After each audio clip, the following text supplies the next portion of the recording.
में आप सभी का स्वागत है। मैं हूं सुमित। एक्सपायरी से एक दिन पहले भारतीय बाजारों में लगातार 5 दिन की तेजी के बाद, 5 दिन की बिकवाली के बाद, माफ कीजिएगा, आज तेजी आते हुए दिखाई पड़ी थी शुरुआती कारोबार में, लेकिन सेकंड हाफ में फिर बिकवाली और आज छठा दिन बना जबकि भारतीय बाजारों में बिकवाली बनते हुए दिखाई पड़ी। कल के सेशन या रीसेंट सेशंस में एक चीज का बड़ा अंतर था कि आज मिड कैप और स्मॉल कैप शेयरों में खरीदारी थी। मिड कैप इंडेक्स आधा % ऊपर था और स्मॉल कैप इंडेक्स में भी करीब करीब 1.5% के आसपास की बढ़त देखने को मिली। तो इंटेंसिटी जो सेल ऑफ की थी वो उतनी हाई नहीं थी, एटलीस्ट थोड़ा सा ईज आउट मार्केट में दिखाई पड़ा। इसीलिए एडवांस क्लाइंट के रेशियो के हिसाब से करीब करीब 1900 शेयर आपको एडवांस साइड पे दिखाई पड़ेंगे और रफली 700 से 800 शेयर ऐसे होंगे जो कि डिक्लाइन साइड पर आते हुए दिखाई पड़ेंगे। निफ्टी बैंक हरे निशान में रहा, मोरलेस फ्लैट टू पॉजिटिव साइड पर कामकाज होता दिखाई पड़ा। आईटी में फ्लैट टू नेगेटिव टोन पे कामकाज था। पीएसयू बैंकिंग बास्केट आज 1% के आसपास की तेजी के साथ कामकाज करते हुए दिखाई पड़ रही थी और उसके अलावा ओवरऑल मार्केट्स के अंदर जो शुरुआती बढ़त थी वो कुछ हद तक फिजल आउट होते हुए दिखाई पड़ी। लेकिन एफ&ओ साइड पर 50-50 ऐसा माहौल था और बाकी बाजार में भी बहुत कोई सीवियर डैमेज नहीं था। हाँ, 17,000 को मार्केट जरूर आज होल्ड कर रहे थे और उसके अलावा ऊपर के लेवल पे जानकार सभी मान रहे हैं कि 17,450 17,400 के जोन्स पे आते हैं मार्केट्स के अंदर थोड़ा बहुत सेल ऑफ आता हुआ दिखाई पड़ेगा। तो इसी तरह की टोन्स पे मार्केट अभी कामकाज करते हुए दिख रहे हैं। चलिए अब सवाल जवाब का सिलसिला शुरू कर लेते हैं और कुछ दर्शकों सवालों के जवाब भी दे देते हैं। सबसे पहला सवाल, इनफैक्ट ये फेसबुक खुल ही रहा है। खैर, जब तक कोई सवाल मेरे को मिल नहीं रहा है, एक्सेस नहीं हो पा रहा है, तब तक के लिए बाकी कुछ आंकड़े जो आज क्रूशियल रहे, जिसमें आज शुगर तेजी में था, तमाम चीनी शेयरों में खरीदारी थी। वो एथेनॉल की 20% ब्लेंडिंग की बातचीत है जिसके आधार पर ये पूरे स्पेस के अंदर बस बनता हुआ दिखाई पड़ा। सिलेक्टिव आईपीओ जो कि हाल फिलहाल में आए थे, वहां पर भी कुछ मूव आता हुआ दिखाई पड़ा। वो भी एक अहम चीज थी जो कि बाजार के अंदर कुछ कामकाज होता हुआ दिखाई पड़ा था। वैसे भी ऑलरेडी काफी गिरावट आ चुकी है, तो शायद थोड़ा सा ईज आउट, थोड़ा स्टेबल वो आईपीओ मार्केट जो है जरूर होते हुए दिखाई पड़ सकती है। चलिए शुरुआत करते हैं कुछ सवालों की। सबसे पहला सवाल, Asian paints Infosys SIP view, Ghoshal साहब का सवाल। इनफैक्ट एक सवाल मुझे आज और भी आया था, एक लेडी ने लखनऊ सवाल पूछा था, मैं उनका नाम भूल रहा हूं। उन्होंने बहुत सारे अच्छी कंपनियों के नाम भेजे थे जिसमें एशियन पेंट्स, पीडीलाइट, टीसीएस, दीपक नाइट्राइट, ऐसी कंपनियों के नाम थे। उन्होंने कहा था कि इसमें एसआईपी की जा सकती है क्या। घोषाल साहब, आपका सवाल और उनका सवाल क्लब कर देता हूं, दोनों में ही। हाँ, ये बात सच है कि आप दोनों में एसआईपी कर सकते हैं, लेकिन आप ऐसे समझिएगा कि 1700 रुपए में अगर आप इन्फोसिस की एसआईपी शुरू करते हैं और मान लीजिए कल को इन्फोसिस टूट के 1200 आ जाए, 800 आ जाए, जो बड़ी बात नहीं, आ भी सकता है, बाजार है तो कुछ भी होता है यहाँ तो अगर मान लीजिए उस भाव पर आता है तो अपनी एसआईपी आप बंद मत करिएगा ये सोचकर कि इन्फोसिस के दाम में खराबी नहीं, इन्फोसिस के काम में खराबी आ गई। दाम बदल सकता है, काम नहीं बदलता इजीली। 1-2 क्वार्टर के नंबर से ऐसा नहीं होता। तो दाम का फेरबदल इतना इंपॉर्टेंट नहीं है, काम का फेरबदल इंपॉर्टेंट है। तो अगर आप एशियन पेंट्स और इन्फोसिस में एसआईपी कर रहे हैं तो ये चीज के लिए तैयार रहिएगा कि जो भी भाव पे आज आप अपनी एसआईपी शुरू कर रहे हैं उसका आधा भी देखने को मिल सकता है। और अगर ऐसा भाव मिलता है तो घबराना नहीं है, उस समय पर और खरीदारी करनी है। अगर आप में इतनी कैपेबिलिटीज हैं, आप में इतना पेशेंस है और इतना नजरिया आप दे सकते हैं तो आप जरूर इस तरह की किसी भी कंपनी में निवेश कर सकते हैं, एसआईपी बना सकते हैं। ऐसे बहुत सारे लोगों में जानता हूं जिनकी एसआईपी चलती चली आ रही है 10 साल से, पिछले ऐसे ही स्टॉक्स में वो एक लेवल तक एसआईपी करते हैं। से फॉर एग्जांपल इन्फोसिस है तो 3,000 रुपए तक एसआईपी करेंगे क्योंकि उसके ऊपर जाना सही नहीं है, वो फिर किसी और शेयर में चले जाएंगे। लेकिन वो एसआईपी ऐसे ही शेयरों में करते हैं और they are happily settle with their portfolio. तो आप देख लीजिए, कॉल लीजिए, और दोनों कंपनियों में कोई खराबी नहीं है और मैम आपके भी किसी भी कंपनी में खराबी नहीं है, आप किसी भी कंपनी में एसआईपी अपनी कर सकती हैं।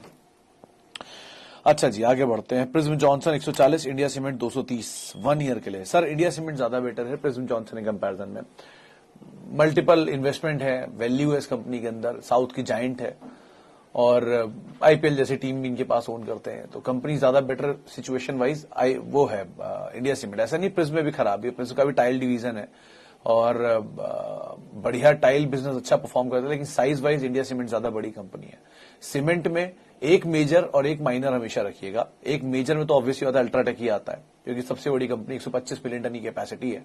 दूसरी कोई कंपनी, 2 कंपनियां मिलकर भी उसी कैपेसिटी को मैच नहीं कर पा रही है। जो बेस्ट 2 कंपनीज हैं, एसीसी अंबुजा, वो दोनों मिलकर भी उसकी कैपेसिटी की हाफ तक पहुंचती हैं। तो आप अल्ट्राटेक जैसी कंपनी को तो रखिए अपने पोर्टफोलियो में, और माइनर में आप चाहें तो बिरला कॉप या जेके सीमेंट या इंडिया सीमेंट जैसी कंपनी रखिए। इंडिया सीमेंट का भाव सस्ता जरूर है लेकिन ये शेयर सस्ता नहीं है, महंगी साइड पर है क्योंकि स्प्लिट भी आ चुका है इसमें, तो आप उस हिसाब से इसको देखिएगा। ओके, अदानी विल्मर सब बोल रहे हैं अच्छा शेयर है। मिश्रा साहब अगर सब बोल रहे हैं तो अच्छा ही होगा, मान लीजिए सबकी बात, आपको नहीं लग रहा तो बात अलग है।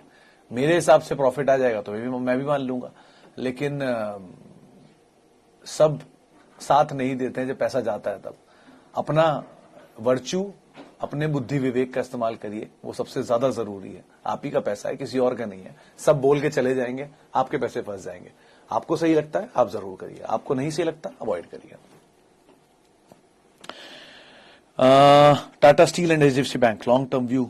Sir HDFC bank always yes, अच्छी कंपनी है, इसमें कोई दो राय नहीं है। देश का सबसे बड़ा बैंक है और बहुत गिरावट भी हालिया लेवल में आ चुकी है, हायर लेवल से, तो बहुत अच्छे दाम पर भी अवेलेबल है, आप इसको देख सकते हैं। Tata steel again metal giant है, और उस दिन सुदीप बंदोपाध्याय साहब से बात हो रही थी, उनका भी ये कहना है कि ये सबसे low cost producing metal company, मतलब लो कॉस्ट प्रोडक्शन जिस कंपनी की है मेटल में, वो है। और रिसेंटली 2-3 एक्विजिशन जो इनकी सब्सिडरीज ने भी की और इन्होंने भी किए हैं, उसके बाद आप जा सकते हैं। But having said that, Tata steel थोड़ा भागा हुआ शेयर है, एचडीएफसी बैंक थोड़ा बेटर प्लेस्ड है, इन दोनों के कंपैरिजन, तो आप ऐसे देख सकते हैं इसमें। सीजी पावर 138 एड और एग्जिट। उमेश साहब hold, no add, nothing, no exit at all, at least आप मतलब सीजी पावर के नंबर्स अगर देखेंगे तो 4 क्वार्टर में स्ट्रॉन्ग टर्न अराउंड है। 13 रुपए से इस कंपनी को मैं ट्रैक कर रहा हूं, तब से लेके अब तक मैंने कम से कम नहीं भी 100 बार रिकमेंड करा होगा, 100 बार बोला होगा कि ये कंपनी आप ले लीजिए, अच्छी कंपनी है, मुर्गप्पा ग्रुप की अच्छी कंपनी है। अभी भी हायर लेवल से ईज आउट हुआ है, आज भी अपर सर्किट के करीब पहुंच गया था, या शायद लगा भी था इसमें इंट्राडे में। लेकिन बेटर यही कि आप बने रहिए, इसमें कुछ भी मत करिए, ना कोई बिकवाली, ना फर्दर एड, एटलीस्ट क्योंकि आपकी खरीदारी नीचे की तो एवरेज मत खराब करिए, और अगर आपको नीचे मिल जाए तो बात अलग है, लेकिन अभी के लिए एटलीस्ट आप कुछ मत करिए, सिर्फ बैठे रहिए। ओके, हिंदुजा ग्लोबल 3093 के प्राइस पर। रविंदर साहब मतलब कहना मुश्किल है कुछ भी इसमें। हॉस्पिटल डिवीजन शायद बेचा था, उसका पैसा आया है, स्पेशल डिविडेंड की बातचीत है, अलग अलग चैनलों पे बातचीत भी हुई, लेकिन फिर वैसा कुछ मिला नहीं। आईटी स्पेस इनका स्लो मूविंग है। सो अगर आप आईटी परफॉर्मेंस के हिसाब से देख रहे हैं तो तेजी में निकलकर आप L and T, Infotech, L and T tech, Coforge, Mindtree, इनको देखिएगा। अगर वो नीचे मिल जाते हैं तो आईटी में फ्रंट लाइन तो ऑब्वियसली टीसीएस का कोई मुकाबला ही नहीं है, उसको तो आप छोड़ ही नहीं सकते। लेकिन इसमें यही है कि ये ट्रिगर था, और ट्रिगर इवेंट था, इवेंट खत्म हुआ है, लो वॉल्यूम स्टॉक है, जरा ध्यान संभल के अपनी रणनीति आप यहां पर बनाइएगा। Okay, CMS infotech taken 50 share 260 worry. Sameer साहब मैं आपका सवाल समझा नहीं, आप पूछना चाह रहे हैं कि आप कुछ गलत किया है कि नहीं।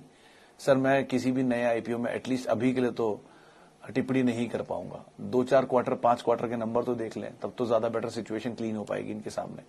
डीआरएसपी लाने से पहले हर कंपनी अपने नंबर्स को ठीक ही रखेगी ना, खराब तो रखेगी नहीं। आईपीओ लाना है, सब्सक्राइब कराना है, तो जरा डीआरएसपी आने के बाद एक्चुअल सिचुएशन, जब वो आईपीओ का पैसा खत्म हो जाए तब क्लीन होती है, क्योंकि अभी भी कंपनियों के नंबर अच्छे आएंगे, क्योंकि अदर इनकम अच्छी होगी, आईपीओ का पैसा उनके पास पड़ा है, ब्याज का ही पैसा उसमें इतना आ जाता है कि बाकी कुछ सोचने की जरूरत ही नहीं है। तो अभी भी कुछ क्लियर पिक्चर नहीं आएगी, लेकिन 2-3 क्वार्टर निकल जान दीजिए, फिर ज्यादा बेटर सिचुएशन समझ में आएगी। उस समय पर वो थोड़े महंगे मिलेंगे, लेकिन वो एटलीस्ट क्लीन मिलेंगे कि हाँ अब इसमें आप पैसा डाल सकते हैं या नहीं डाल सकते हैं। अभी के लिए बहुत जल्दी होगा, too early to say anything है, तो इसलिए आप ध्यान संभाल कर अपनी रणनीति बनाइएगा। ओके, रिलायंस पावर 15,000 शेयर 4 रुपए के दाम पर, आप 40 रुपए के दाम पर बेचना चाहते हैं। धनंजय साहब आपने 4 रुपए के दाम पर इतनी बड़ी क्वांटिटी ली है, कुछ सोच के ही ली होगी, कुछ जानकारी आपने इकट्ठी की होगी, कुछ पढ़ाई लिखाई की होगी, किसी से पूछा होगा, और आपने जब लिया होगा तभी 40 रुपए तैयार कर लिया होगा अपने मन में। अब वो 40 जाता है कि नहीं तो मैं नहीं कह सकता। नंबर्स में 2 क्वार्टर के नंबर ठीक थे, एक नंबर खराब आए, सिचुएशन वाइज डेट को ईज आउट करने की बातचीत है, रिलायंस इंफ्रा में भी, रिलायंस पावर में भी, इसीलिए दोनों शेयर चल भी रहे थे। लेकिन जब बाजार में तेजी बहुत आती है तब स्मॉल कैप में इस तरह की खबरें उठती हैं, जेपी को लेकर, चाहे आप जीटीएल इंफ्रा को ले लीजिए, एचसीसी को ले लीजिए, ये सब वही तरह की कंपनियां जिनमें इस तरह की खबरें उठती हैं। तो अगर आपको पैसा बन रहा है तो आप एटलीस्ट इतनी बड़ी लीवरेज पोजीशन के साथ मत जाइए।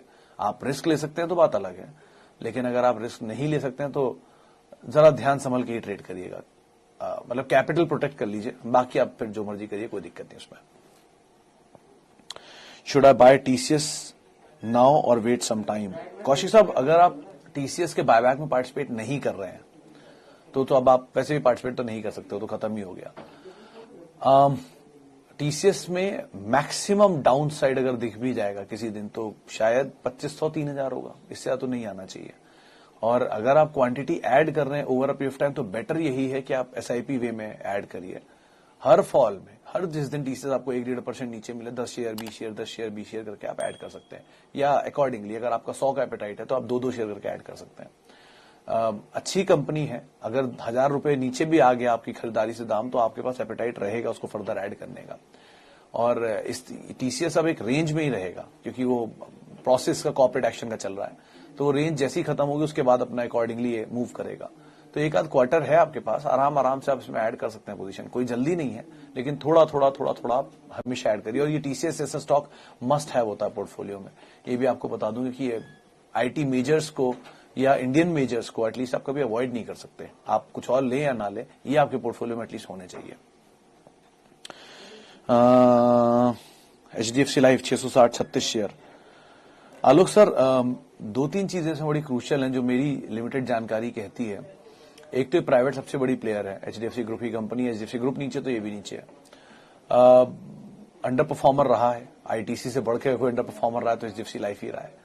लेकिन फिर भी इंश्योरेंस कंपनियों का आईपीओ आ रहा है, एलआईसी का आईपीओ रीरेट तो करेगा नीचे की तरफ या ऊपर की तरफ। नीचे की तरफ फिलहाल तो किया है, वो ईवी बाय एम कैप का जो वैल्यू है उसके हिसाब से एचडीएफसी लाइफ महंगा दिख रहा था, इसलिए उसको नीचे ले आए।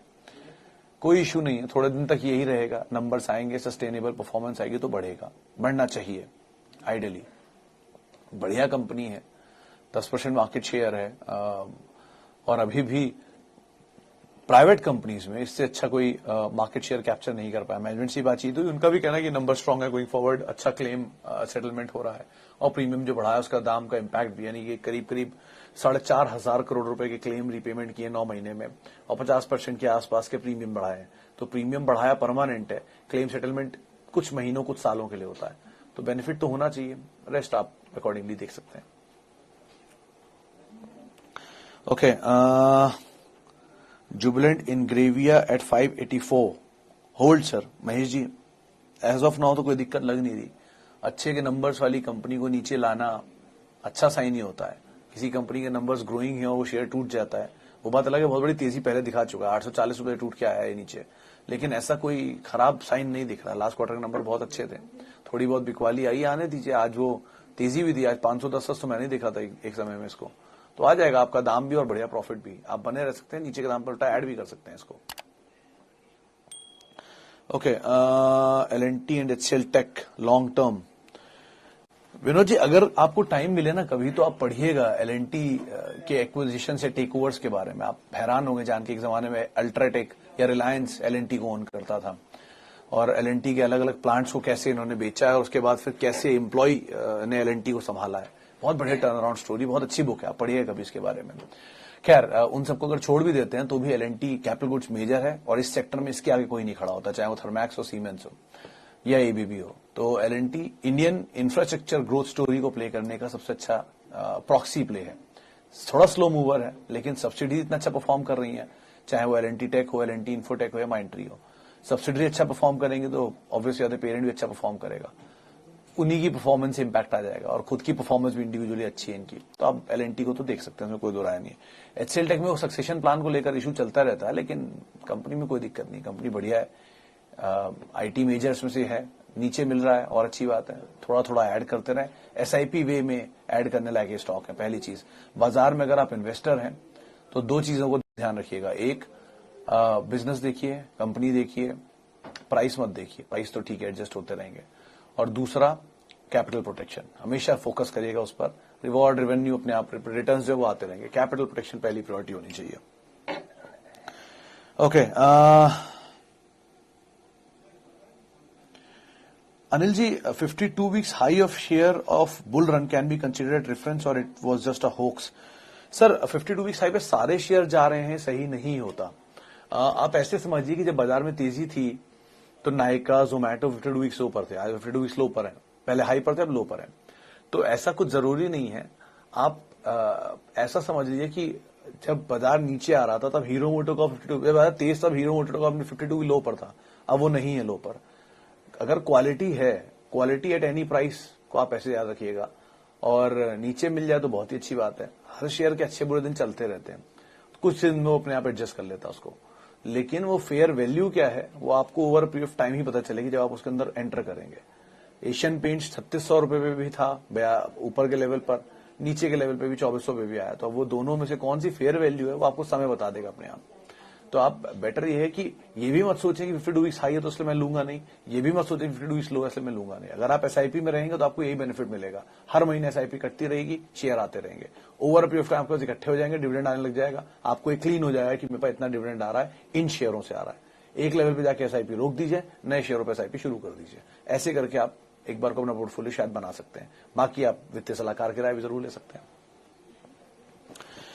ओके, चलिए एक आखिरी सवाल और लेता हूं, वो होगा स्पेंसर पे लेता हूं। सुजॉय साहब का सवाल है। सुजॉय साहब आप तो शायद कोलकाता के होंगे, तो आप ज्यादा जानते होंगे, आप ही के एरिया की कंपनी है, CESC ग्रुप की कंपनी है। कुछ गणित मेरी गलत पड़ी है जरूर, लेकिन मुझे अभी भी लगता नहीं कि इतनी कम वैल्यू उसको मिलनी चाहिए। इंडिया की लार्जेस्ट रिटेल चेन ओनर जो है वो है डी मार्ट, 3 लाख करोड़ की कंपनी है, और ये इंडिया में 172 स्टोर ओन करती है। एक स्टोर की वैल्यू अगर मैं 10 करोड़ भी लगा के चलूं तो भी इसकी 172 स्टोर की वैल्यू 1720 करोड़ रुपए होती है। इसकी मार्केट कैप 800 करोड़ ही है, तो अभी भी उससे आधी है। तो इतनी कम वैल्यू तो नहीं होनी चाहिए, लेकिन एक्सपेंशन है, यूपी में एक्सपेंशन कर रहे हैं, धीरे धीरे ग्रुप अच्छा कर रहा है, कंपनी के नंबर भी लॉस धीरे धीरे कम कर रहा है, तो सिचुएशन वाइज तो बेटर साइड पर दिख रहा है। एज ऑफ नाउ वेट कर लीजिए, वो ज्यादा बेटर रहेगा। नंबर्स अपने आप सिचुएशन गोइंग फॉरवर्ड क्लीन कर देंगे इसकी। चलिए इसी नोट के साथ अब फिलहाल